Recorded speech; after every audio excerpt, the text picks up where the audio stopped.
The broadcast is now starting. All attendees are in listen-only mode. Hello, everyone. Francis Donald here. Welcome to the 4th episode in an ongoing series of webinars on the Secret Doctrine. This and all subsequent sessions will be available on makara.us under the subtitle Open Webinars. You can see it there at the bottom of the page on the left, which will lead you to what you see there on the right. If you have any questions about or problems with the GoToMeeting interface, feel free to text BL. You can see the text box there on the bottom left corner, and she'll get back to you with hopefully with an answer to whatever problem you're having. Also, if you don't want to read, we've kind of reversed the protocol here. We used to say if you do want to read, let BL know. Now we say if you don't want to, because otherwise she'll just call on you. And, you know, please relax around reading. It's good to hear everyone's voice, all the participants, or as many of you as would like to read. Of course, if you don't want to, that's perfectly fine. And just let BL know that that's the case. Okay, let's get to it. We have followed HPB and Colonel Olcott from New York to England, then on to Bombay, India. Our reading now finds them at a pilgrimage site called the Caves of Karli or Karla, a 1st century before Christ Buddhist temple complex, or Chaityas. Asha, I have no idea if I'm slaughtering that word, but Chaityas, cut out of stone. This entire temple, for instance, that you see on your screen, was cut out of solid rock, not built, but cut out. The Karli caves are the largest stone-cut caves in all of India. We're going to need 5 readers for this passage, this very interesting adventure that we're going to follow Olcott and HPB through. So let's choose 3 now, 3 readers, and then 2 more when we get finished with this 3rd part. Okay? So go ahead, Okay. BL. Do you have something for? Okay, let's do Martha, Gabrielle, and Natalie. In that order. In that order. So Martha, you're up first with this one, and then we'll go on to Gabrielle and then Natalie. Okay. Our determination to pass the night on the hill being made known to Babu Rao, he and Mulji went in search of a suitable shelter, and on their return, we and our luggage were removed to a small cave dormitory cut into the hill, some distance to the right of the great cave temple. The ancient sculptors had fashioned a 2-pillared small porch at the entrance, and inside 10 cubicles with open doorways, giving onto a central square hall or chamber of assembly. To the left of the porch, a basin cut in the rock received the waters of a spring of deliciously cool and clear water. By the way, this is told from the perspective of Colonel Olcott, so he's the one telling the story. Okay, Gabrielle, go ahead. HPB told us that from one of the cubicles in one of these small caves, a secret door communicated with other caves in the heart of the mountain, where a school of adepts still lived, but whose existence was not even suspected by the general public, and that if I could find the right portion of rock and handle it in a particular fashion, no hindrance would be made to my entrance. A liberal offer considering the circumstances.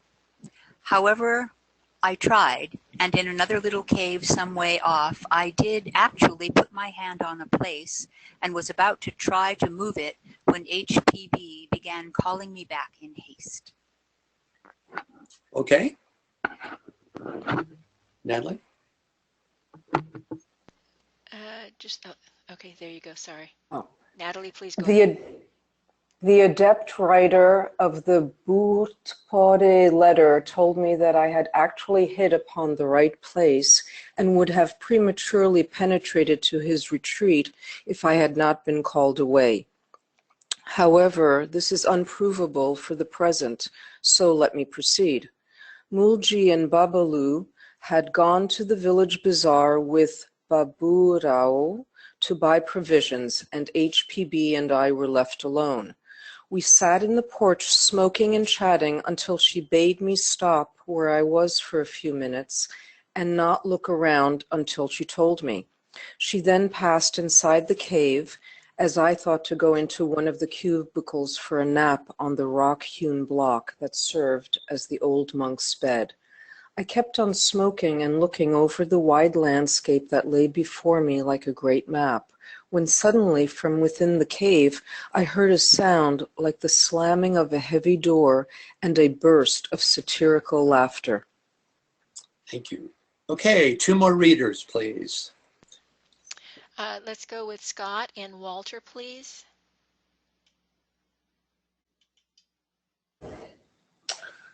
Naturally, I turned my head, but HPB had disappeared.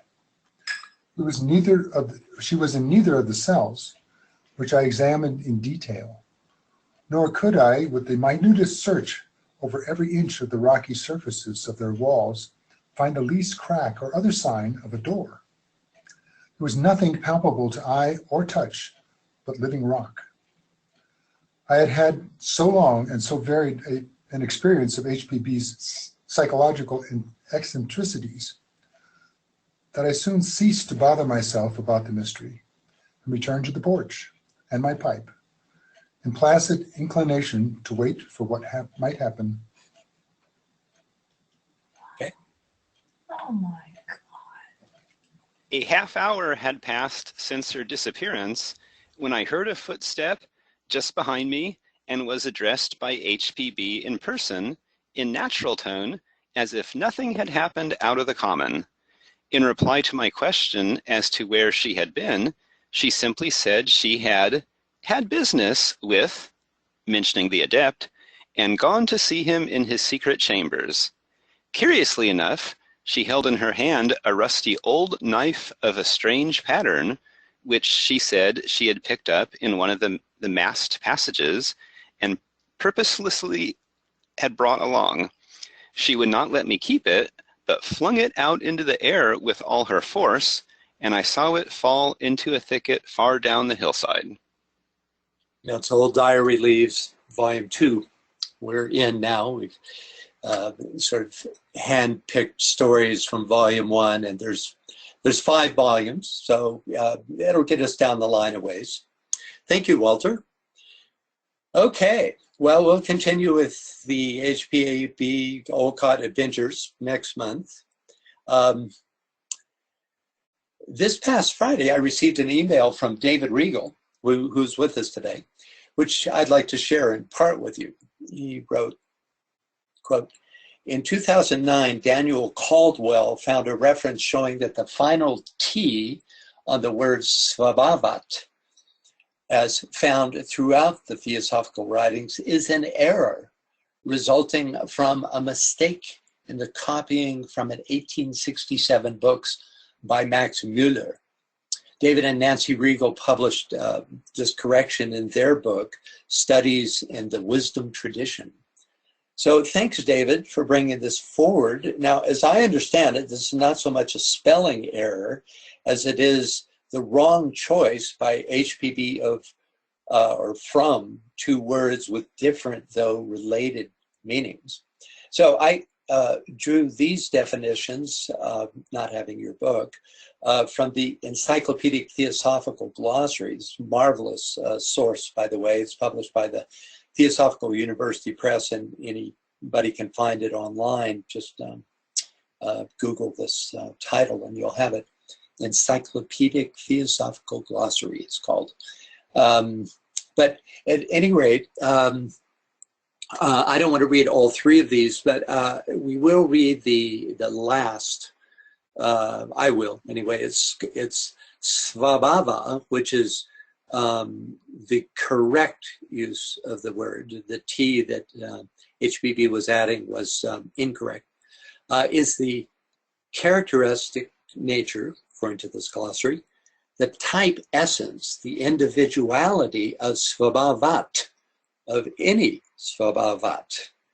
And then if we look up at the definition right above that, we see that the svabhava is this self-becoming or self-generation, self-growing into something.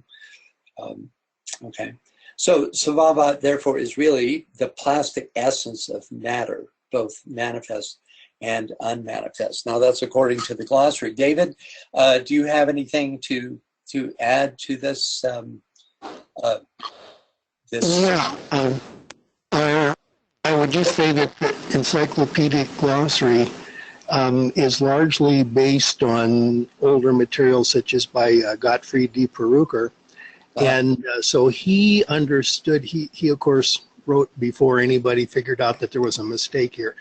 So he had thought that the swabhava was a certain term, present participle, and use these definitions according as if swabhavat was different. So the definitions here are not what would be current. I would just, in a nutshell, say that nowadays, if people read books on Tibetan Buddhism, they read about emptiness. And emptiness is like a short way to say emptiness of swabhava. It is a fundamental Tibetan Buddhist or Northern Buddhist doctrine. So there they differ, like the Theosophy accepts swabhava and Tibetan Buddhism does not. Over. Oh, I see. So you're saying that the T then is truly just erroneous, that it's not used by modern Tibetans at all. That's right. I see. Okay. All right. Well, thanks for that clarification. I went back to the illusory source, to get my answer, which is just more theosophical writing here. So that's a good point. And it's important because in David's email, he mentioned that, they don't consider theosophy as having a line on the truth because of mistakes like this. So it's helpful and important to correct these when and where we can. So, and also this term is going to appear often in the Secret Doctrine. It's an ongoing concept, right? So, okay. Thank you again, David. Okay, let's see here. We finished the last Secret Doctrine webinar on page 5 of the Proem in the middle of a discussion about a sequence of symbols that describe, among other things, the descent of spirit into the form world. So before we continue, let's have a brief review. And I'm going to, just so that we can speed through this, I'm going to read these myself. And then when we come back to where our starting point for this webinar, I'll open up the reading to everyone else. So we started with the most fundamental symbol of all symbols, simply a blank white disk upon a black field, representing, as HPB describes it, cosmos and eternity before the reawakening of still slumbering energy, the dark mystery of non-being, unconscious yet absolute consciousness, unrealizable yet the one self-existing reality, truly a chaos to the sense, a cosmos to the reason. Its one absolute attribute, which is itself eternal, ceaseless motion, is called in esoteric parlance the great breath, which is the perpetual motion of the universe in the sense of limitless, ever-present space. That which is motionless cannot be divine. But then there is nothing, in fact, and reality, absolutely motionless within the universal soul. This most causal of all symbols is followed by the circle with the point at its center, which HPB tells us is the point in the hitherto immaculate disk. Space and eternity in pralaya denotes the dawn of differentiation. So, we're far from the stage of actual manifestation at this level. It's all in potential. It's space and eternity in pralaya. And pralaya is that period associated, which is out of manifestation, out of the manvantaric cycle on the inner side. It is the point in the mundane egg, the germ within the latter, which will become the universe, the all, the boundless, periodical cosmos. This germ being latent and active, interesting, periodically and by turns. So it precedes this activity, and it's the potential for this cyclic latency and activity. The one circle is divine unity, from which all proceeds, and which all returns. Its circumference, a forcibly limited symbol in view of the limitation of the human mind, indicates the abstract, ever incognizable presence, and its plane, the universal soul, although the two are one. Only the face of the disk being white and the ground all around black shows clearly that its plane is the only knowledge, dim and hazy though it still is. That is attainable by man. It is on this plane that the manvantaric manifestations begin, for it is in this soul that slumbers during the pralaya, the divine thought, wherein lies concealed the plan of every future cosmogony and theogony.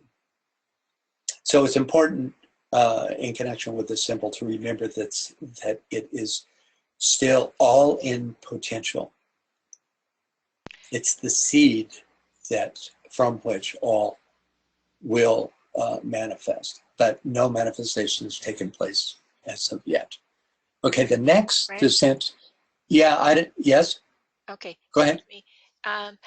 Orest had a question for you on the first disc, and I wanted to let you know before you got too far on it. So here, let me unmute him. Okay. Go ahead, please, Orest. Hello, Orest. The term that you used, sabbaha, how would you translate this concept in modern terms, or possibly through your understanding of sacred geometry? Well, it is essentially I really should turn this over to David at this point, which has done much more study of this than I have. My understanding is that it's the potential plastic essence of substance, and in that way is very much akin with Mula Prakriti. In fact, I would like to forward this to David and ask, as I wanted to do in response to his email, the difference between svabhavat, or svabhava, I think I heard you say svabhava, and this concept of Mula Prakriti. David, can you address this? Yeah, I think you got this right on the head here, that Swabhava, as used in Theosophy, is essentially identical with Mula Prakriti. The word itself, Swabhava, means the inherent nature. Inherent nature is the basic meaning. And the example that they give in all the Indian texts is that heat is the inherent nature of fire. You can't separate heat from fire. And so this is a term then that gets used in philosophy. And they say that if anything has an inherent nature, that means it has an inherent existence. It exists on its own. And this is what the Northern Buddhists are denying with their emptiness. Things are always changing, so they don't exist on their own. Well, Theosophy comes and says there's a swabhava of the universe, there's an ultimate nature, you know, the boundless, immutable principle. And that is the difference between the two. Over. That's the difference between the two forms of thought or fields of practice in terms of Buddhist and Theosophical. That's what you meant, correct? Yes. Yeah, I see. Okay. Does that help, Orest? My attempt to understand Helena is to put it in the context of now, here, and my knowledge now and here. And one of the emphases is on the creative power of sound. And sound, the creative power of sound has an ability to modulate or morph. And you could say that the Platonic solids are an example of one phase of that morphology or change or shift in substance.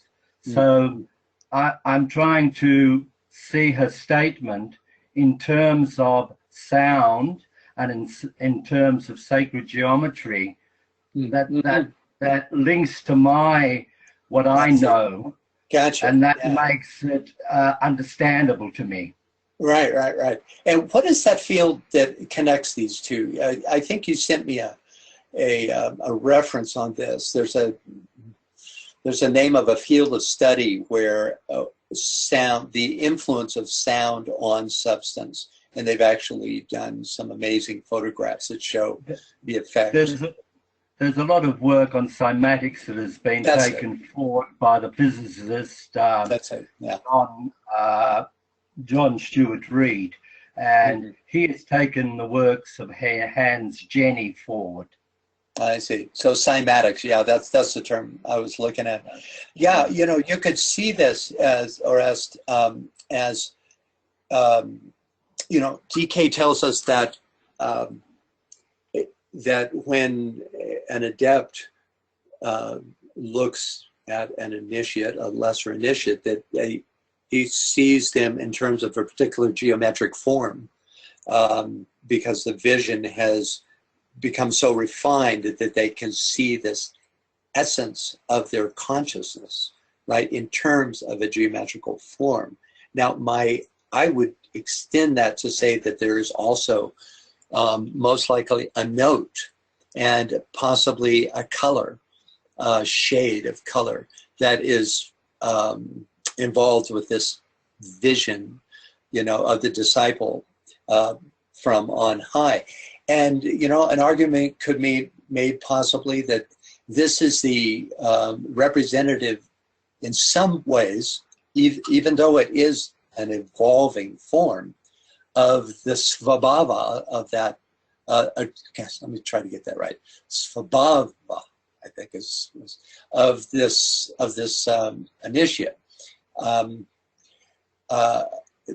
From a even higher perspective,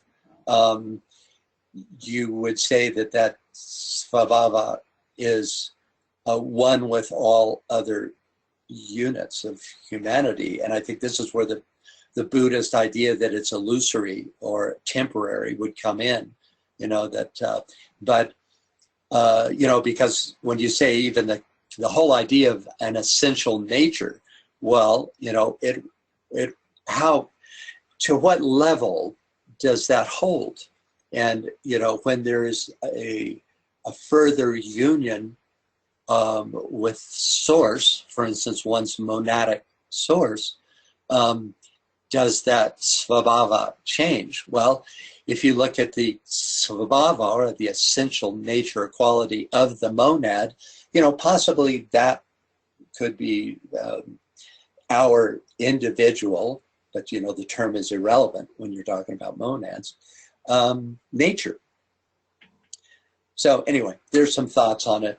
But thanks for that. That's very interesting. I'm going to go ahead now and finish, because I would like to quickly move through our recap so we can get into the material today. So we have moved from the point in the circle to the diameter at this point. And Blavatsky says, the first illustration being a plain disk, the second one, the archaic symbols, in the archaic symbols shows a disk with a point in it. The first differentiation in the periodical manifestation of the ever-eternal nature, sexless and infinite. Aditi and that, still talking about the point within the center here, and that's from the Rig Veda. The point in the disk, or potential space within abstract space. Okay, and this is a very important distinction when you hear her talking about space, and you see it in capital letters, or especially all capitals. This is not the space of outer space. This is abstract space. In its third stage, the point is transformed into a diameter. It now symbolizes a divine, immaculate mother nature within the all-embracing absolute infinitude. Okay. Following this, HPB introduces the influence of the vertical line through a series of progressively form-oriented symbols. She says, when the diameter line is crossed by a vertical one, it becomes the mundane cross. Humanity has reached its third root race. Notice the huge gulf, the big jump here, right? Because it is also a symbol for the third logos, right? The creative principle. Back to HPB, it is the sign for the origin of human life to begin. When the circumference disappears and leaves only the cross, it is a sign that the fall of man into matter is accomplished. And the fourth race begins. The cross within a circle symbolizes pure pantheism. When the cross was left uninscribed, it became phallic. It had the same and yet other meanings as a Tao, inscribed within the circle, or as a Thor's hammer, the Jaina, I have no idea how to pronounce that, cross, so-called, or simply swastika within a circle. So all those are represented here. Finally, with this image, we finished our last webinar, and this is where we'll start this webinar, the new material with this.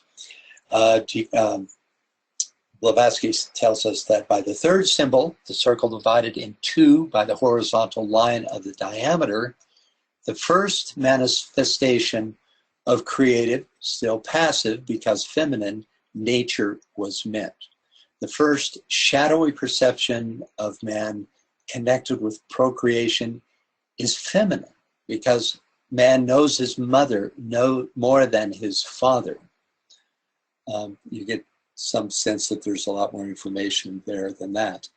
Hence, female deities were more sacred than male deities. Nature is therefore feminine and to a degree objective and tangible. And the spirit principle, which fructifies it, is concealed. And you see that concealing through the above and below quality of the symbol. Do you have any thoughts on this symbol?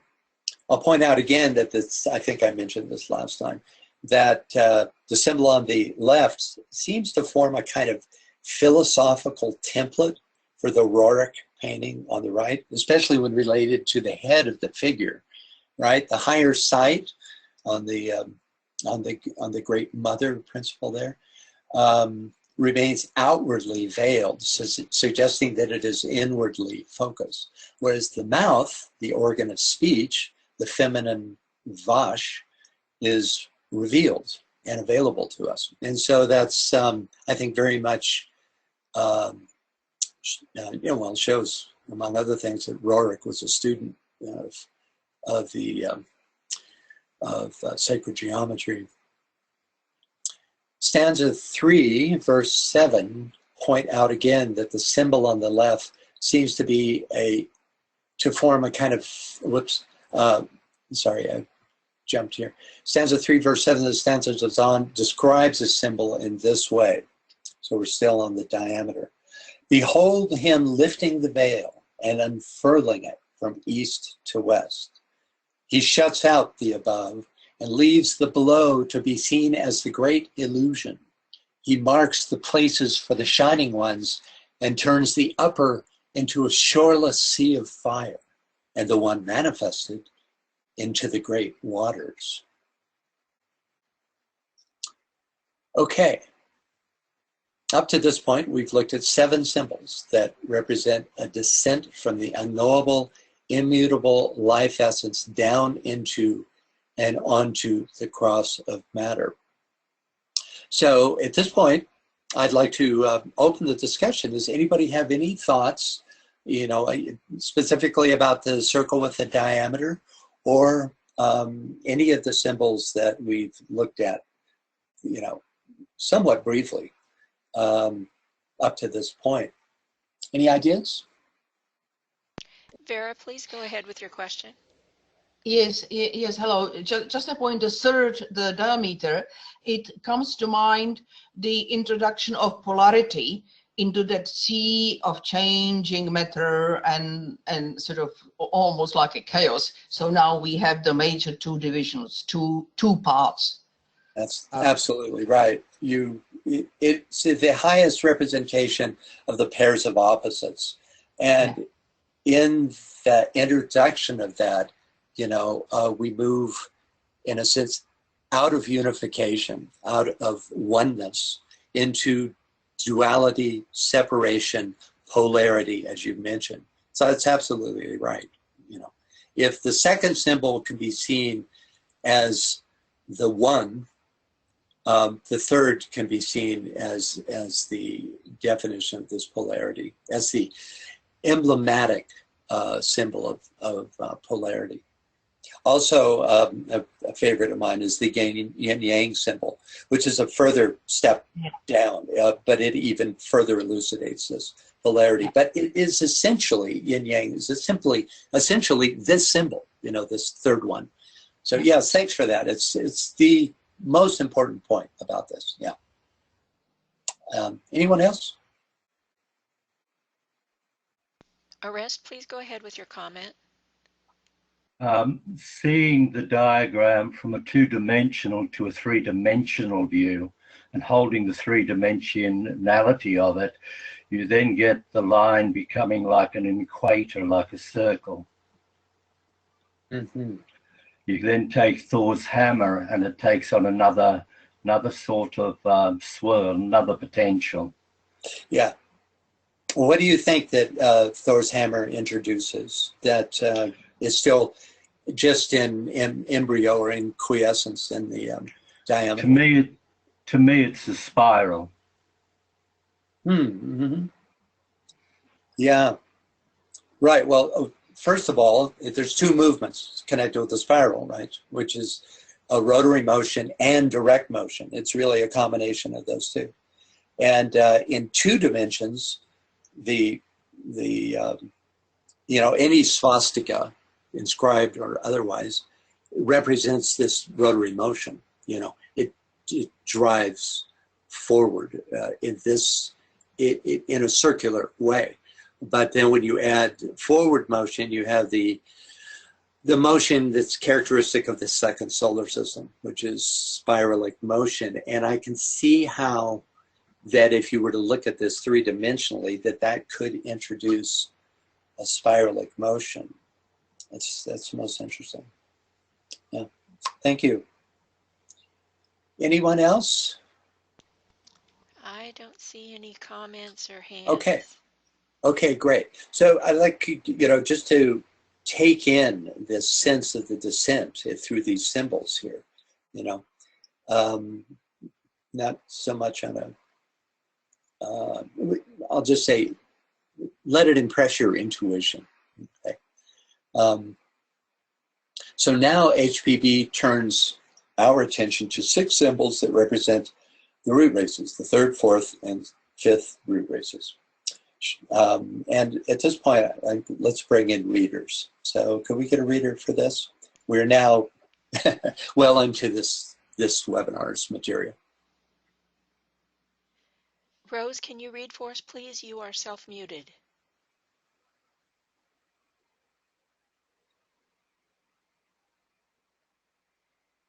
Okay, I'm not hearing from her, so let's go up to...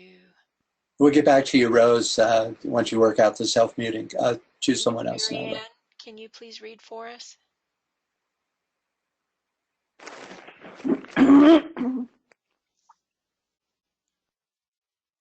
Go ahead.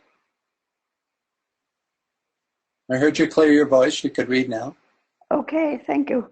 By adding to the circle with the horizontal line in it, a perpendicular line, the Tau was formed, T, the oldest form of the letter. It was the glyph of the third root race to the day of its symbolical fall, i.e. when the separation of sexes by natural evolution took place, when the figure became perpendicular. Yeah. The circle or sexless life modified or separated a double glyph or symbol. Thank you. I'm sorry, I didn't catch your name. Say again. Marianne? Marianne. Thank you, Marianne. Okay, thoughts about this, about these two symbols. In terms of the structure, why is the symbol on the right more indicative of the fall into generation than the Tao inscribed within the circle, the figure on the left? Any thoughts about that? Why is the, I mean, there's no horizontal line. You have a clear vertical line. It's less complex. So why is it indicative of a further fall into generation than the Tao? Any ideas about what that might be? Anyone? Orest says the first split of the cell. And Scott has his hand up. Let's. Thanks, Orest. Yes, Scott. Yeah, figuring out this muting and unmuting thing here. I was going to comment on the previous page that the one symbol that was missing is the one that's on this one on the right. Uh-huh. Yes. Vertical. You have a cross in the previous 7 symbols, but there's no indication of where that came from in terms of a complete vertical line. Mm-hmm. Yeah. So it was left out of that sequence, and I remember that, and that's the way she gives it. But it's complete separation here of left and right. And what I was looking for here is going back to sacred geometry. What's in this symbol on the right is the 1 and the 0. Oh, yeah, that's very good. I didn't see that, actually. Yeah, so there's a kind of alpha omega, and that's indicative of this sense of opposition, too, isn't it? Well, and also the other place I use this when I'm teaching about pi is that this is the symbol for pi. What is pi defined in is the circle. It's the circumference of the circle divided by its diameter, which is simply the circle above the vertical line, which is what you have combined in this right symbol. Mm-hmm. Well, we could have a discussion about why would it have to be vertical, but that's true. Nonetheless, it is pi, and it's actually philosophically holds to. If we're going to get into pi just a little bit, so it philosophically holds in terms of this idea of separation, because the diameter is intrinsically other than the inscribed circle, or at least it suggests that illusion, right? Mm-hmm.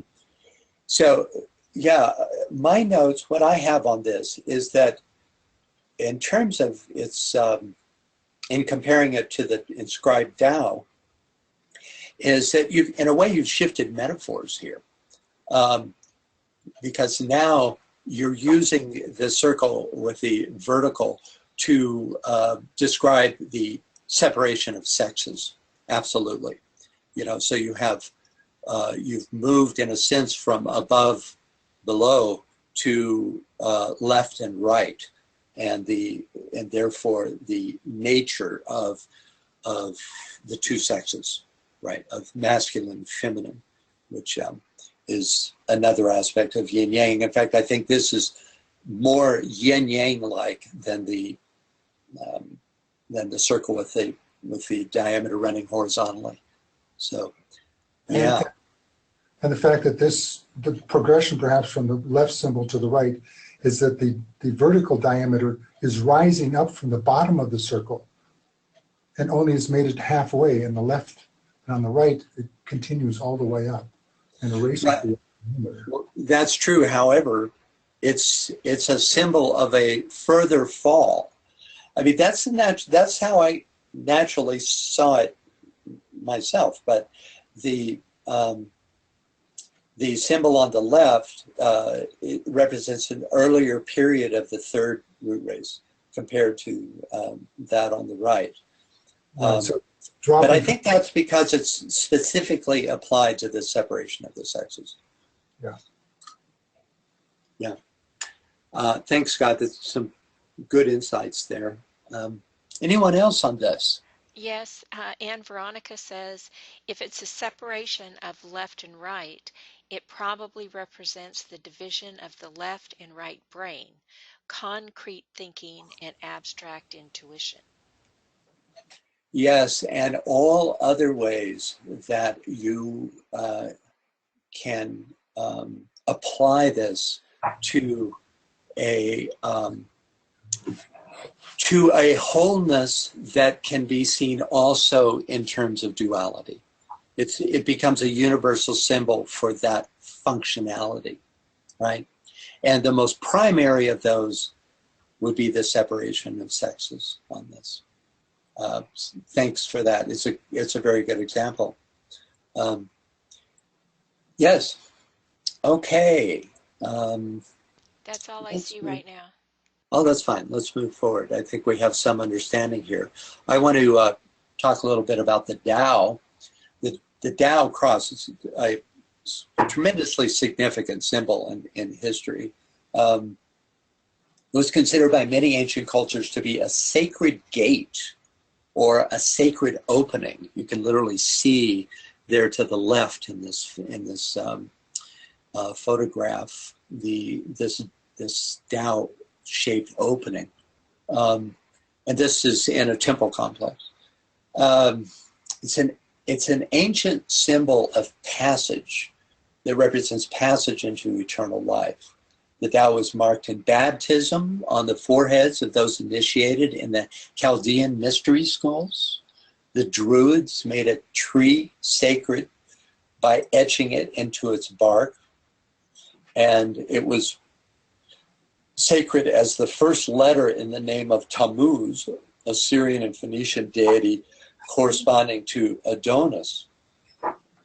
Now, if we look at the Tao as a gate, we can see that the vertical line as a means of access, we can see the vertical line as a means of access to higher realms, which Scott was pointing out, right? Whereas, when you just look at the diameter,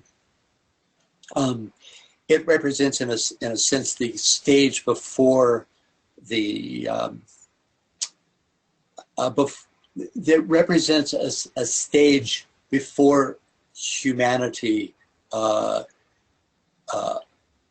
was conscious, you could say. Whereas this symbol of the third root race represents very specifically the fall into generation. So you can see that half of a vertical line as representing that point of the fall, and thus individualization, because that's when individualization took place in the third root race, right? Let's see. From an evolutional perspective, it is a progressive sign when compared to the primordial symbol of the diameter. We can also see this vertical line as representing the that which connects the midway point to the material world, right? Which is, in a sense, one with the idea of the fall into generation. Okay, let's move on to the fifth root race. With the subraces of our fifth race, it became in symbology. Now we're back to Secret Doctrine here. The became in symbology the Zakar, and in Hebrew, Negeba, of the first formed races. Then it changed into the Egyptian Ankh, right?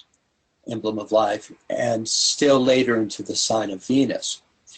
So a Zakar is a primitive root, properly to mark or to be recognized, that is to remember. And as I think as HPB uses it, the implication is that it's also male or generative, okay? So any thoughts Francis? about this? Yes. Tuia has a question. Yes, Tuya. Hey, glad to have you. Hello there. So it was from the earlier image about the Tao that in Chinese some stories, Ti and Tao, it was indicating the path that when one is turning towards the light, one that was symbolized by Ti. And also this T cross related to the third initiation, when the full cross is the symbol of the fourth initiation. This just little notes addition to all of that other ones. Yeah, actually, I'm really happy to have that information, especially about the third initiation. And from that point of view, it makes, I mean, when you compare, see if we can get back to us. So do we have them together here anywhere? Yeah, well, yeah, the fourth and fifth symbol here. So when you compare these two, you can see that the upper vertical then is a further extension into consciousness. So that would be progress from the third to the fourth initiation. Very interesting. Right. Yeah. And then like the T cross is that when the man is turned upside down and the energies is now heading towards the head, where these three elements are combined, when in the fourth one is the all the four elements are combined. I see. Yes, yes. Well, you know, that makes me wish that I had included a tarot card called the Hangman for as part of this presentation, which he's actually suspended on a Tao emblem. You know, it's and his head is pointed downwards, and it's always has an aureole around it, you know, showing his sacred nature. So that's exactly what you're talking about. Gosh, you know, I wonder if that, you know, the number of the Hangman. Gosh, give me 5 minutes, folks, and I'll go put a picture of the Hangman in here. No, can't do that. The number of the Hangman is the number 12, right? Which reduces to 3, third initiation. So that's very interesting. And also the third root race. So we can see some associations here. Also, there's 3 members, as Tuya just pointed out, of the cross, right? There's the left-sided horizontal, the right-sided horizontal, and the lower vertical. So yes, there's a lot of 3-ness here. And during the third root race, the third ray was prevalent and was oriented towards developing the form nature in humankind at that time. That was the purpose of the third root race. Whereas we just covered this today in our DK class, so I'm all primed for this. And the third ray is now once again prevalent in our fifth race, but now for the development of control of our world, of an order. That's specifically, it has a fusing capability, the third ray, and the purpose at in oh, whoops, I jumped ahead. That's not what I want to do. The purpose in the third root race was the fusion of spirit and form, literally for the purposes of individualization. But in the fifth, it's to, in a sense, recognize the sacredness of the form aspect. And so we have our, our Gaia movement, for instance, and recognition of the sacredness of the, it's the, the esoteric ruler of Virgo, right? The moon in an exalted condition. So anyway. Francis? Yeah. And Veronica says, does this mean that the losing the top of the cross, we lost the recognition of the divine in us? And that's, you could make a case for that. When you look at this evolutionally, here, these are evolutionally laid out, right? The one on the far left is an early third root race symbol. Then the Tao inscribed Tao is a later one, and you could say that in the process of individualization or of physicalization, that connection with the higher realms was lost. Now, in the reverse process, and I think this is maybe a better way to say it, that it's regained between the third and fourth initiation. Of course, there is certainly connection with the sacred at the third, but that moves to an even greater stage at the fourth. So I think something along that line is indicated here, right? As well as being, the symbol on the far lower left is just a symbol for the third logos, right? Which is the creative principle altogether. Okay, so let's talk a little bit about the Ankh. As we know, it was a symbol of life in ancient Egypt, represented as the Tao cross surmounted by a circle, and often called crux ansata, a cross with a handle. It was found in the hand of almost every god or goddess at one time or another, as well as in the hand, often found in the hand of the initiate, though not here.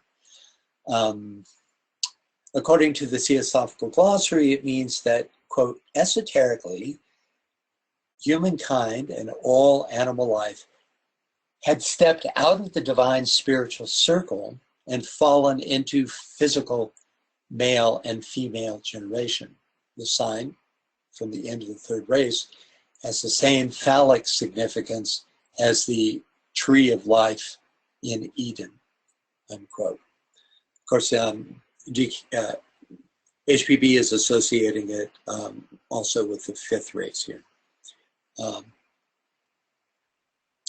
Okay, so we have, we have different examples. Probably the most extreme example of the Ankh, as you see in the upper right there, where it was like a rope or a cord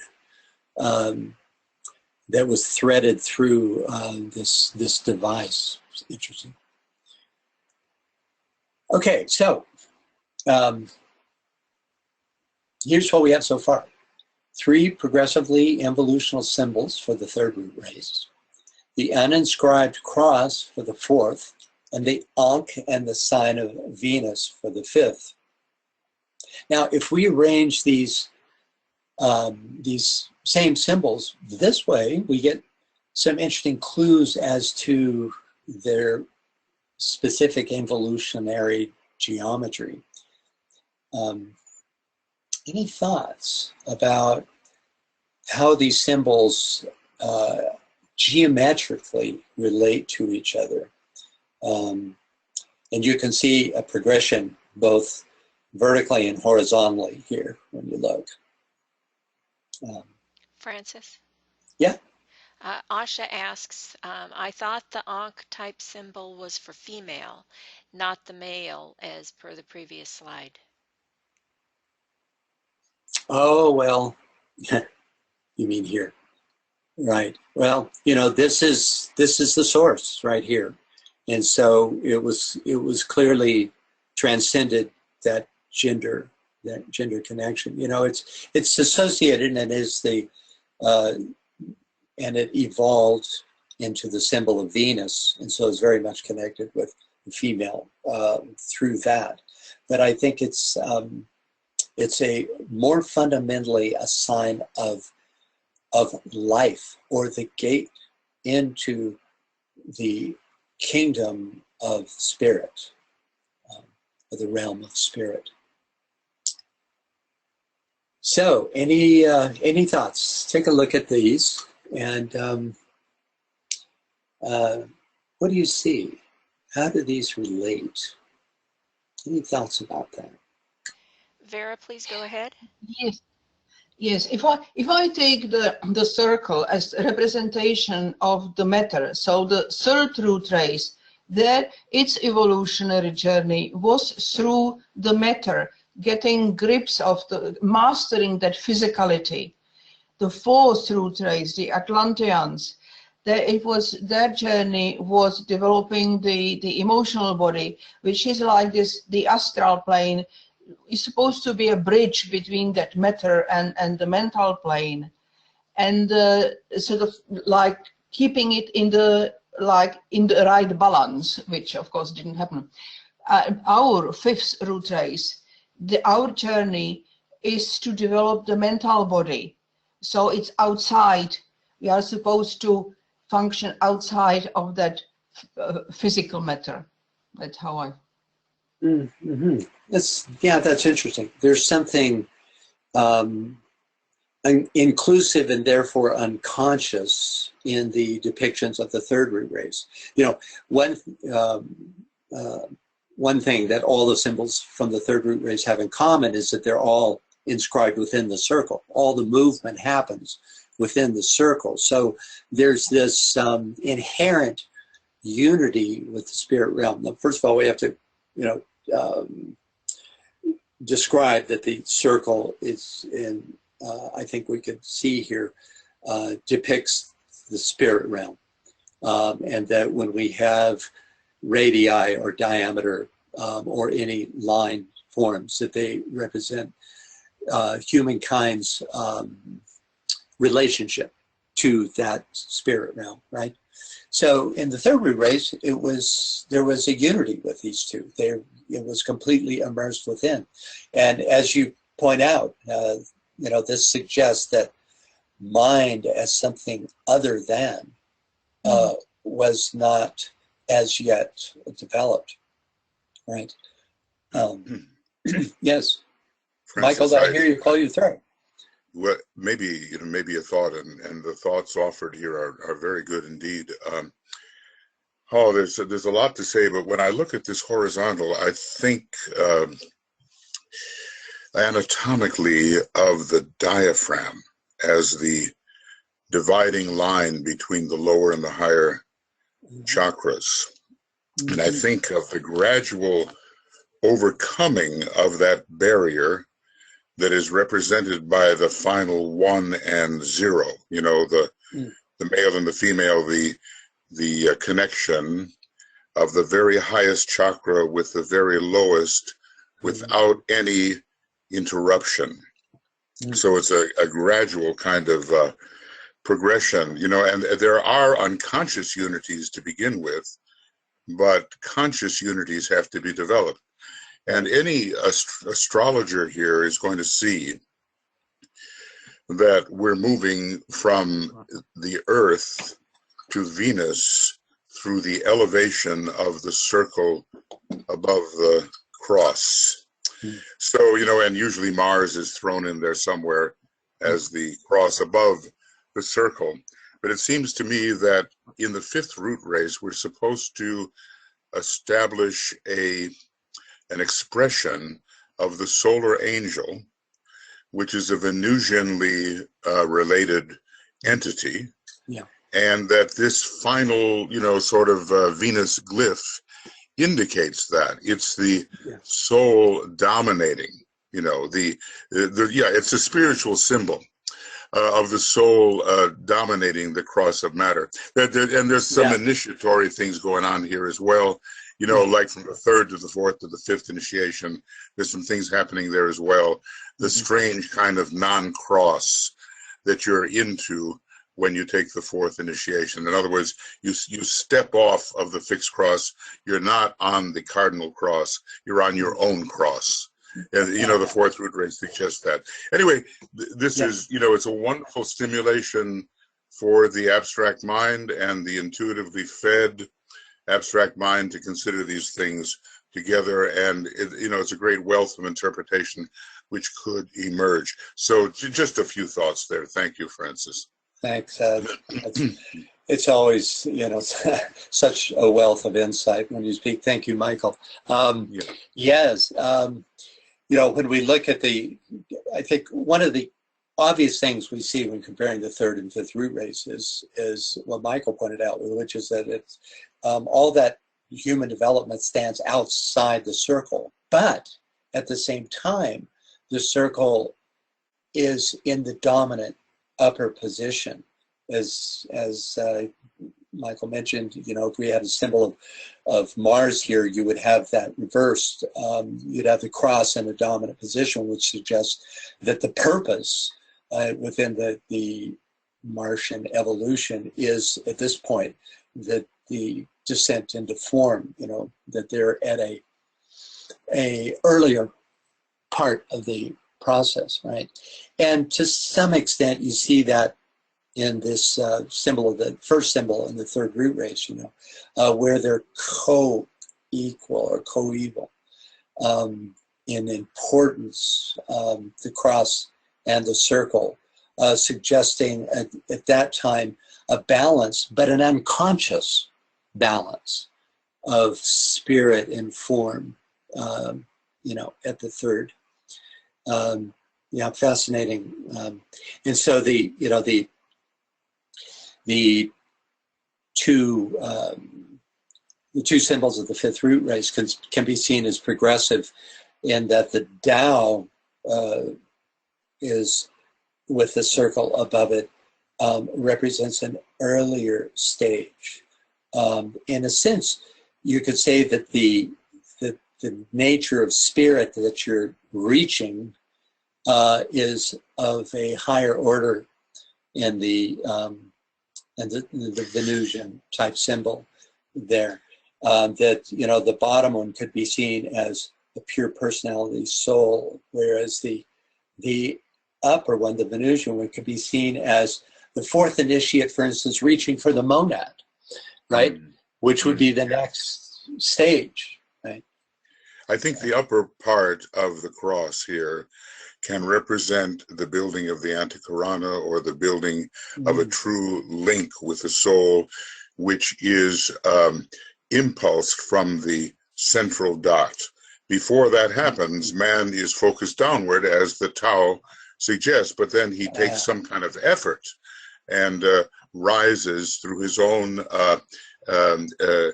directed effort into a higher sort of sphere, and then the cross is recompleted, you might say. Yes. Through his own effort. Yeah, I like that, because the concept being that that point at the center, you could say that would be true of all these symbols, represents the kind of jiva, the jiva, the entombed jiva, right? That spark of light that is making this effort, and is temporarily in a personality body, and so, as you suggest, especially the upper symbol on the far right suggests that Antakarana building faculty has to come into play in order to reach what would then become the triad, the spiritual triad. You know, that would be what that circle might represent. Excellent. Thank you, Michael, so much. Great. Any other thoughts? I want to say this one thing about the fourth root race. Why is it uninscribed? Why is there no circle at all? Any ideas about that? Why? You have a couple of other people stacked up right now, so we'll let people think about that while we go first to Dwayne and then Orest and then Michael. So Dwayne, Okay, Dwayne. please go ahead.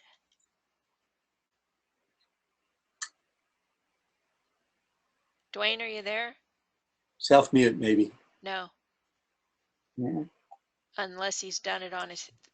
Now you're self-muted. Look. Now you should be okay. You there? We're going to a rest and Dwayne can work it out. Okay. We'll come back to you, Dwayne. Don't worry. Okay. Orest? Please go ahead there. Yeah, with you had a question. Shape, all shape has a particular energy, and that energy leads to a certain function, and the fourth root race symbol is to seal. And I can just think of Michael saying to seal the door where evil dwells and using it as a sign to seal. So having a thought about the function that a shape has, the energy that it carries, and then how that allows to the freedom to the fifth root race, to the circle. That's excellent. Thank you. Yeah, because at the fourth root race was the greatest vulnerability, right? I mean, in fact, it was so great that it failed because the forces of dark were able to overcome. Yes. Dwayne, do we have you yet? So you work that out? He's muted still, so hold on just 1 second. Okay, you're self-muted now. Can you? Click on the mic and unmute yourself. Nope. No? You're still self-muted. Okay, let me go to Michael Stacy. Michael? And then, wait, there we go. Go ahead, please, Michael. Yes, I answered your question before you asked it. I wrote that the fourth root race reached its lowest depth into matter, and so there is no circle or spirit represented. That's absolutely right. I think that's it. Yeah. That's it. But I also like this idea of a seal. This is very interesting because if ever a seal was needed, you know, of course, you know, we can make an argument for a seal being needed now, right? But it would have certainly been needed at this time, and very likely might have been used to occultly by the white magicians of the time to stop the further spread of the race. You know, great. So one last shot at Dwayne, and then we're going to move on. Okay, and then Tui also has her hand up. Dwayne, you're still self-muted. Can you unmute yourself? Dwayne, do you know how to do that? You just go to your little control panel where the little mic is, click on it, and you'll have a little thing that says unmute me, and that'll take you off. So he has switched occasionally from the red to the green. Okay, let's go to Tuia. I know he knows how to do this. Let's go to Tuia. Something else going on. Go ahead, please, Tuia. Okay. Yeah, my thoughts, I was putting like, what is the goal for the race? And when we think about the third race, the highest symbol where we have the cross and the circle is one of the oldest found on earth, symbolizing in the church is the Holy Spirit. So, and also the circle symbolizes the eye, which is very interesting, that it's like where the eye is focused. So when we follow from the vertical line and this T, tau, and then the cross is like, which is happening within, they are the goals, trying to get these control over the 4 elements. But then in the 4th root race, that is really the possibility how these 4 elements can be handled and conquered. And then when we move that the circle, when it is the eye and it is also the spirit, when it is above, then the spirit controls. And then we have moved out of the matter, what the cross as well indicates. So that the 5th root race has the goal to go above the matter. And in when we follow the same idea that this tau, the T cross, is the 3rd initiation, it indicates like that from 3rd degree on, the spirit starts to control. Yeah, I think it's very important to see these as setting the goals, because why else, would these symbols be given? It's not to represent, you could say, the median level of consciousness, because it would have no positive effect, right? So these symbols are, in a sense, given to draw forth or towards spirit in each case.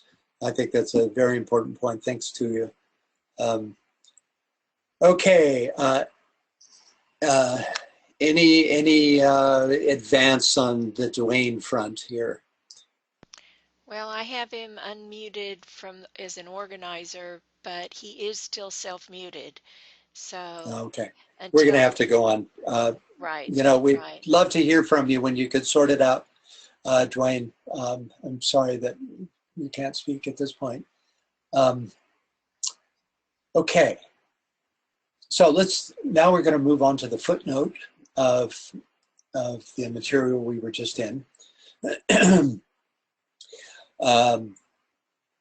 I'm going to read just the first part. That says, the footnote itself says, see that suggestive work, The Source of Measures, where the author explains the real meaning of the word zachar, from which he derives sacred and sacrament, and which have now become synonyms of holiness, though purely phallic. HPB is very big on pointing out how things are purely phallic. But this is a very interesting section that I followed this up and found this in Skinner's book. Could we get a reader for this? Asha, can you please read that for us? Now, according to the Kabbalah, of the 2 interlaced triangles, the one pointing down is female, so is the circle. The pointed obeliscal shaft was squared and was universally looked on as phallic. It is the phallus which is the vehicle of enunciation, and truly enough, as the sacra, or carrier of the germ, its use passed down through the ages to the sacrofactum of the Roman priest and the sacrifice and sacrament of the English-speaking race. It is perfectly true that anciently, even with the Hebrews, the highest religious or spiritual types were to us grossly sexual. The Christian type of a spiritual birth was, by the rite of baptism, a wonderful refinement. But more anciently, the same type was, by circumcision, a rite performed on the sacra. It too symbolized a birth, or rather marriage indicative of birth. The great symbol was in the shedding of the blood of separation and yet of union, typifying generation by marriage. The source Thank of you. Yeah, from the source of measures. Okay, thoughts on this? It seems to me that the key idea here is found in the phrase vehicle of enunciation. It's identifying the word going forth with the phallic idea of dispensing the germ, right? I think the fact that this SACR, the sacra, is associated with a phallic metaphor is a lot more shocking is much less shocking to modern readers than it would have been to HPB's Victorian audience, right? But nonetheless, the point remains that there's the progenitor, that male aspect, which is the carrier of the germ, and that this was brought into all aspects of the ritual associated with many different religions.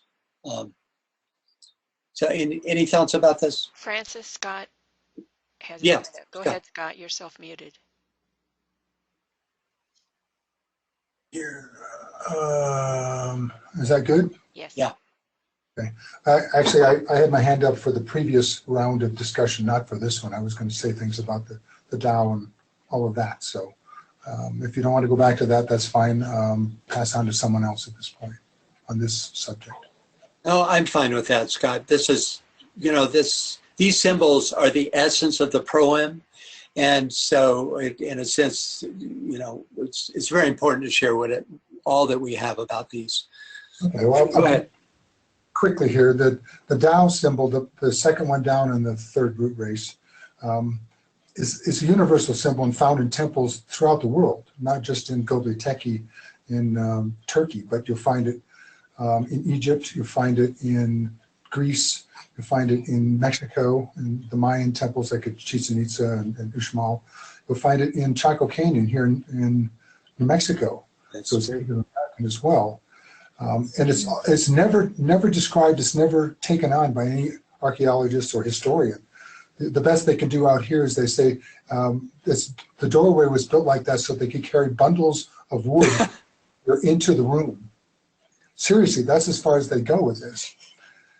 To me, this third symbol indicates, as a third root race, you have the sort of the proto-human without a mind, without a spirit attached to it. So what you have is a doorway, personal doorway of the T going into the universal spirit circle. It's not personalized.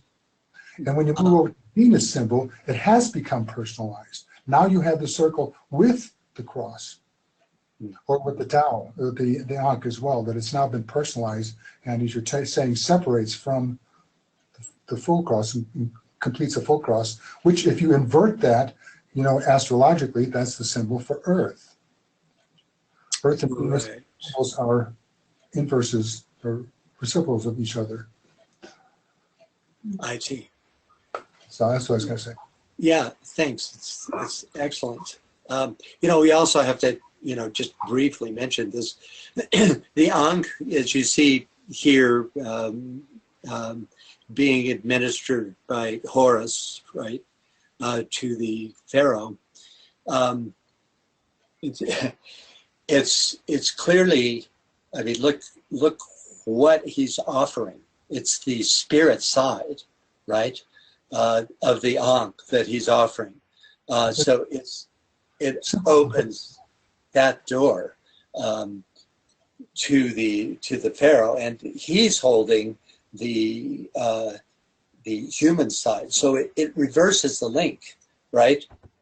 So the Horus is holding the human side, and he's offering the spirit side. It's like complete through reversal the link.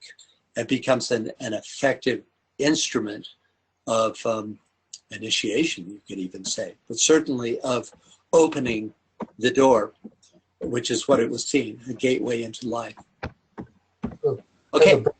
As a breath of life, then it's offering spirit. I mean, where do you get the breath of life but from spirit? So offering the circle end. Yeah. Yep, that's right. Okay. Any more thoughts about this footnote before we? Yes, we have several. Go ahead, please, Asha. I wrote it down. Do you want me to read it? Yes. Okay. However you'd like. I wrote down that the fourth root ray symbol doesn't have the circle, it's the middle one. And as Michael had mentioned earlier about the diaphragm being the central point below the heart chakra, and I saw a correspondence between that and the fourth root race and being in dimensions. And then I thought of the veil. The veil starts to get lifted after the third root race. So that was just some thoughts. Some thoughts that I wanted to share. Yeah, well, thank you. Right. Okay, and next, Arrest and then Tuya. Okay, go ahead, please, Arrest. I just had the idea of Shiva and Shakti with the phallus and the yoni, in a sense, the Hindu idea. And the idea that just came to me is that as you go across, the horizontal is like a sphere with a dot in the middle, and the vertical is penetrating through the dot. So it's somehow like a cosmic union. Yeah, there's a point of fecundation, or of what's the word I'm looking for? Fecundity of it is a point of fecundity and therefore procreation. All is born from that central point, you could say. Yeah. Yeah, and also the axes. There actually are 3 lines when you take it 3-dimensionally, and that forms the axes for all crystallization, for all crystal forms. Yeah, good. Thanks, Orest. Okay. Anyone else? Yes, please go ahead, Tuya, you're self-muted. Okay, so Francis, still back to this earlier image, just quickly about the, who was the one who was talking about this Tau and the circle, that when we think about these emblems in Egypt, it was telling about Nephthys and Isis, and related really to these initiatory processes. The Tau, the T, Nephthys is the one who is appearing in the form of I and is indicating when the door of initiation is opening. And that's why Nephthys, I think that it would be interesting, Francis, you to add there, when you add or look the symbol of Nephthys, she has this kind of basket, chalice in her, on the top of her head, but in that leg of the chalice there is a little door.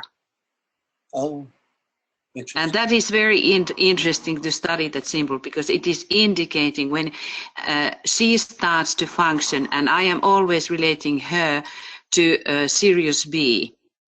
Yeah. And then the circle is the indicating about the activity of Sirius herself, the Isis, in initiatory processes. But it's just a little referration to that, because it's a big study, so one should to go into that deeper. But anyway, again, related to these symbols.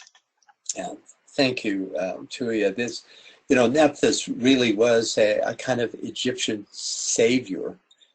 She was often described as, also her Greek counterpart, were described as reaching and drawing forth from the waters. Right. The disciple, or the acolyte, I should say, the one who has applied, for initiation and other symbols. She's in a boat and she's pulling people out of the water.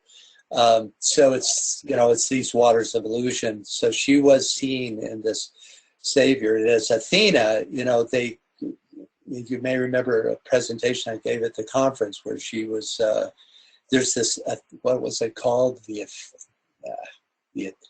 a festival of Athena. It had a name, Athenia, something, I can't remember. 10 days where they reenacted the these myths connected with Athena, more like the sacred story of her in the aspect of savior. Yes, thanks. I very appreciate that, Chuyas. Good information. You know, we could spend the whole rest of the time on this page, and that would just suit me fine, because these symbols are the essence of the Proem. They really are. And right. we can't have too much understanding of what's going on, you know, between here and here, these symbols. It's very important stuff. So I have no problem with, you know, exhausting our ideas on this. Anyone else, either symbols? Francis, one thing about this, that's what you are, no, the next one, about the phallus. When we think about Osiris and how he was put in, cut in 14 pieces. And then the last one was the phallus, which was it lost then forever, or how was it? Well, it was right. lost. That, you know, the whole point is that you look for it, right? And so that's what Isis then did. She came and went looking for it to complete, you know, because she was, I guess, able to get the 13 parts together pretty quickly, but then needed to, you know, go on a true odyssey in order to find this essential procreative or creative aspect, you know, of the male principle. Right, and these 14, Isis has 14 pearls around her neck, and they are indicating the powers of the sun from the sun. So this whole phallus idea is about the powers of the sun. Yes, it is. It's really fascinating. The Egyptians really got it around the number 14. Notice too, it's the relationship between pi and the circumference of a circle. 3.1415 adds to 14, right? And I'll be speaking about that in a moment, you know, which is 2 sevens, you know, which the inner and the outer, which is, again, masculine and feminine. So it's no surprise that, you know, pearls, which are seen as the symbol of the feminine, that she would have 14 pearls, which would be the union of the inner and outer, you know, around her neck. It's just, so those kind of details that, you know, keep you coming back for more, you know. So thanks for that. Yeah, and that is related to the breath, because then Isis is breathing the life into the lower existence. So that's all. Now I shut my mouth. That's all right. Thank you so much. Francis? Okay, yeah. Carrie has a comment. Please go ahead, Carrie. Going back to the page, the previous page, another interpretation of the third root race could be that in the first symbol, that there is an upper vertical which is removed in the second one, and we know that the intuition and the third eye was developed in the third root race. And when we go to the fifth root race, we see this has completely disappeared, so the intuition has been replaced by the 2 eyes, and it appears that the intuition is no longer there. In the native condition, yeah, it has to be regained. Yeah. Yes. Yeah, and as Michael pointed out, you know, there's something of the idea that of the diaphragm, you know, and that you have to move above the diaphragm in order to regain this sight, you know, the higher sight, whereas that it was intrinsic in the third root race. Yeah. You know, something I just thought of, you know, you keep me on this page long enough, I'm going to keep thinking of stuff, you know. We see these first 2 symbols of the third root race. We see it as that the vertical got shortened, right? But we can also see it as the introduction of the radius, because there is no radius in any other symbol here. This is the only symbol, the Tao, that describes the radius, and the radius is the pathway between the perimeter and the center of the circle.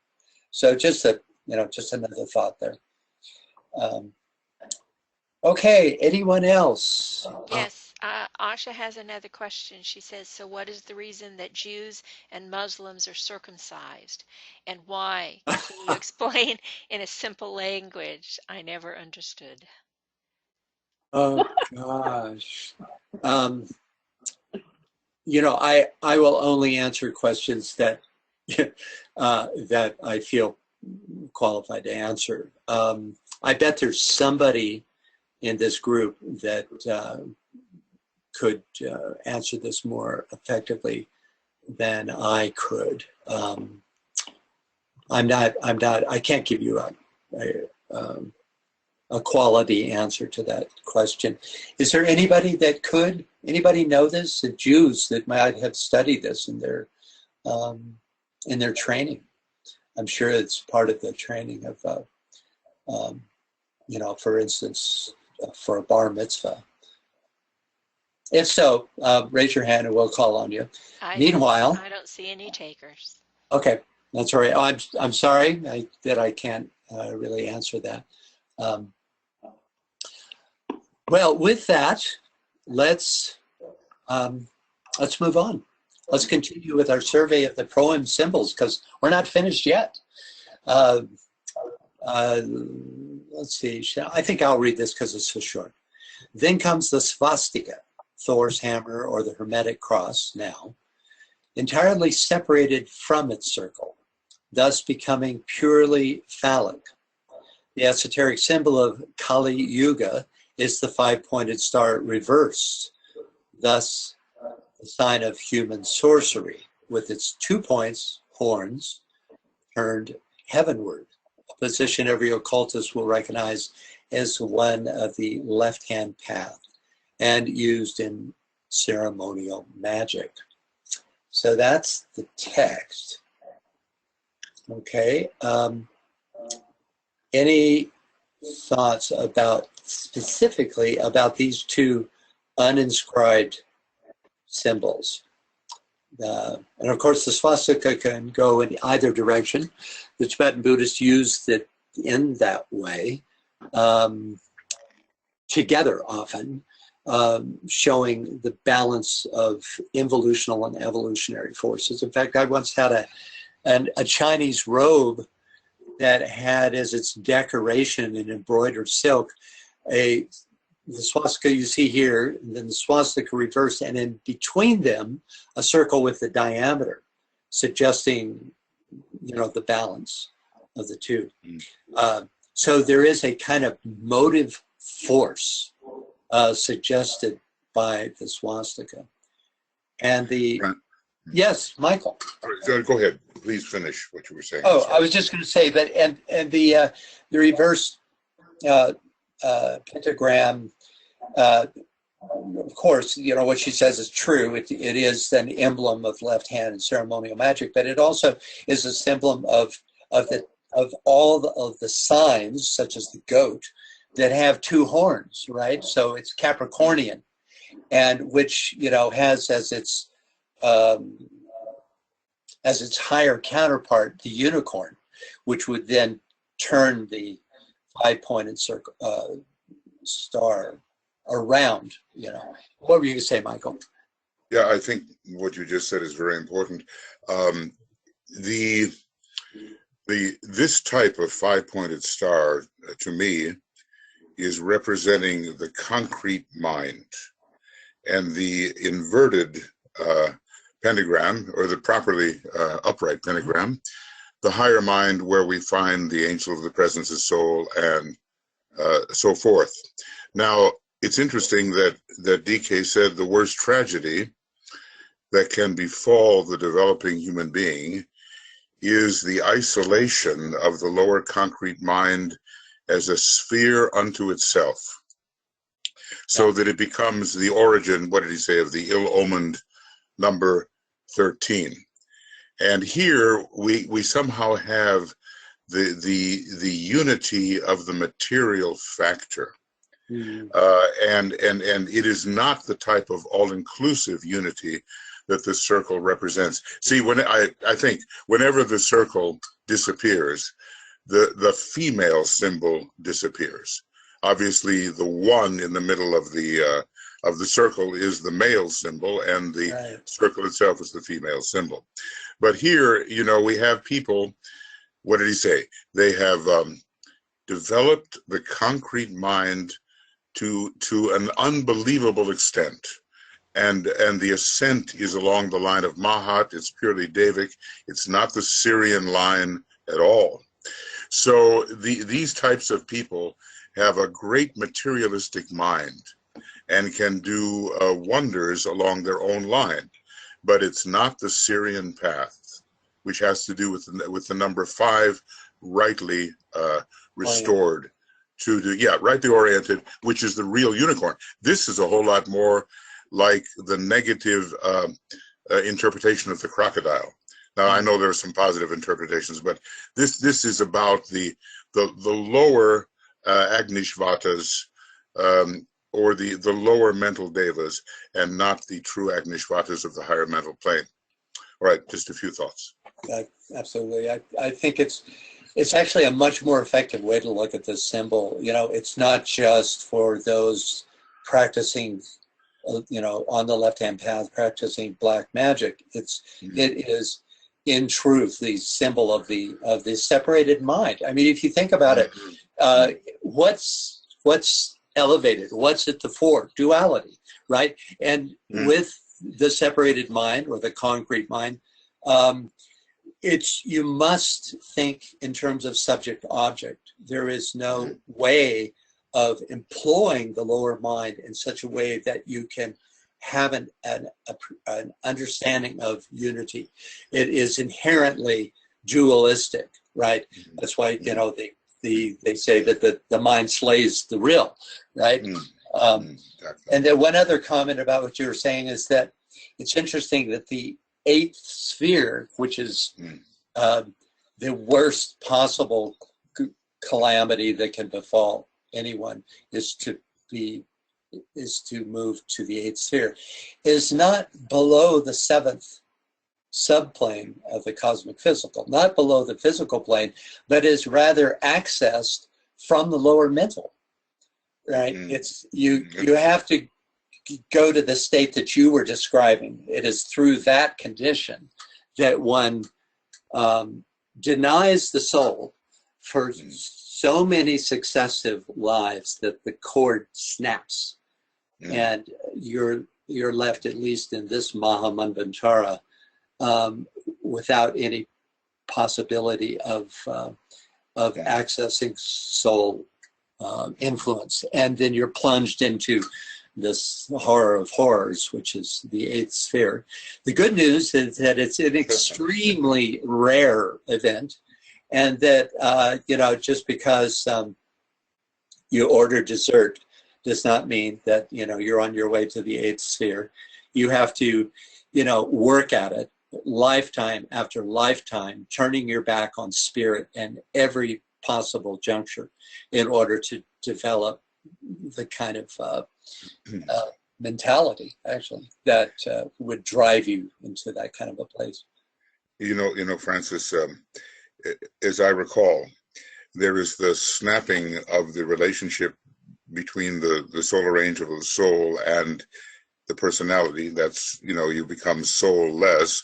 That is redeemable in within a Mahamanvantara, within a solar system. Okay, but but the snapping with the monad is not redeemable. And then the monad in a fresh solar system has to undertake the whole journey again. This is how I recall it. You know, there's the possibility when the soul separation occurs for redemption within a system, and beyond that, no. You know, so anyway. Interesting. I wonder then if you know, if that condition called the 8th sphere doesn't actually apply to that monadic separation rather than the soul separation, because there was something, you know, this is I mean, hell is nothing, folks, compared to the eighth floor. You know, I think we all better try to pass those temptations in the desert. 3 of them, right? So we can go on the Syrian path rather than heading off. And even if one heads off on the left-hand path of selfishness, it's not necessarily stated that one actually will enter the Black Lodge. You can still be pulled back. Oh, absolutely. In fact, I think he says at some point that people advancing towards aspiration often do this, that it's common that people stray briefly onto the left-hand path.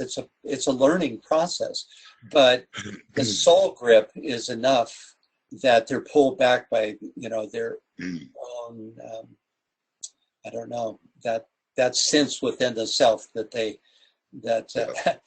svabhavat, this svabha, you know, that self correcting aspect of ourselves takes us back onto the path, you know. Good point. Thank you. Yeah. Thank you. Thank you, Michael. Yeah. Any other thoughts? Yes. First, we've got a comment I'm going to read from Roz, and then Scott's got his hand up. So, from Roz, the star in the design is similar to the hanged man, the head pointing down and the feet in the air. That's true. They do have different meanings, though. In the case of the hangman, it is more akin to the Tao, where you could say it's the return of the initiate into service, right? So there is it would be interesting to explore to see if there's any connection, but I think fundamentally they suggest different realities. Yes. Any other comment? Yes, Scott. Yeah, you're self-muted. Go ahead, please, Scott.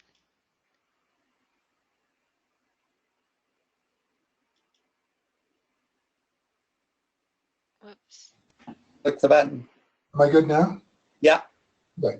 A couple things real fast. With the inverted star, astrologically, that's a connection of 8 and 5, which we can go into another time, of course, and you've done this, I think. Speaking of the connection there with Leo and Scorpio, depending upon which way you're going around the wheel. Right. And that talks about the inversion and redemption as well, and the trials of Scorpio and connection with Leo. And with the swastika, maybe you mentioned this, I missed it. It does go 2 different directions. This is the Nazi swastika, which is used by the Nazis because it circles counterclockwise. Right, and it's the one given by HPB too. Right, the involutionary one, and then the reversed, it spins clockwise. Right, and is evolutionary. Yeah, I did mention it, and the fact that they together, it's really seeing them together that describes the whole picture. You know, as to Michael's comment about this idea of lower mind, I'm thinking too that the upright star could be seen as indicative of higher mind, and that one of the numbers of perfected man is 10. And so the 10-pointed star suggests facility in both higher and lower mind, or, you know, the unification of the mental plane. So that's another thought connected with this. Any other comments on either of these 2 figures? Oops. Go ahead, Tuia, you're self-muted. Right. About the swastika, which way it is turning, I remember read sometimes about this counterclockwise, why it was considered yes, and dangerous, because it is involutionary, so the energies are pouring into the matter, and if it is not directed by the law, so that's why it was guarded. when one is pouring into the matter and starting creating the forms, and that was like the Black Lords was stealing it by creating the forms which were not along the law. And then the star, the reversed star, is the on the astral plane, when the five-pointed star, which is the higher symbol of the perfected man, or the star of initiation, when it is reflected again upside down, it's only the reflection, and that's why it's not real. It is creating the illusion, and you are needing the initiated mind to understand that reflection.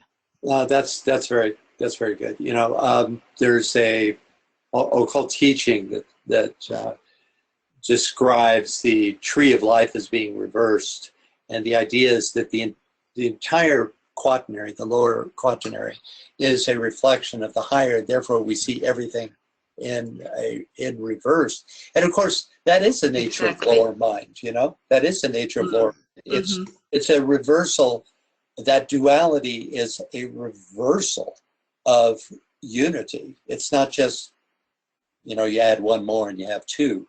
It's really it's a complete reversal of the concept of unity, which is the nature of higher mind. And what is the mystery there that when you were mentioning about the real tree of life, because the real tree of life is taking the energy from above, right, and that's why it is sacred. But because right, and when we are separated from the higher world, we cannot yet take these sacred energies. That's why we are only in the form, and that's why it becomes the illusion or glamour.